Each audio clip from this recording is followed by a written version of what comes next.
A baby and a sock.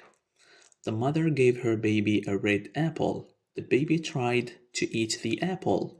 His mouth was too small, and he didn't have any teeth. His brother took the apple. His brother ate the apple. The baby cried. His brother gave the baby a blue ball to play with. The baby smiled.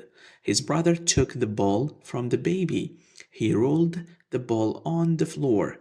The brown and white dog picked up the ball. The dog chewed on the ball. The baby cried again. His brother picked up the cat. He put the cat on the bed with the baby. The baby pulled the cat's tail. The cat jumped off the bed. The dog chased the cat. The baby cried again. His brother let the baby hold a sock. The baby played with the sock. The baby was happy. A baby and a sock. The mother gave her baby a red apple.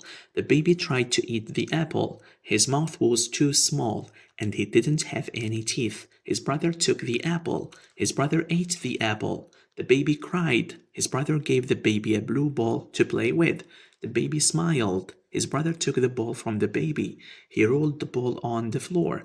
The brown and white dog picked up the ball. The dog chewed on the ball. The baby cried again. His brother picked up the cat. He put the cat on the bed with the baby. The baby pulled the cat's tail. The cat jumped off the bed. The dog chased the cat. The baby cried again. His brother let the baby hold a sock. The baby played with the sock. The baby was happy.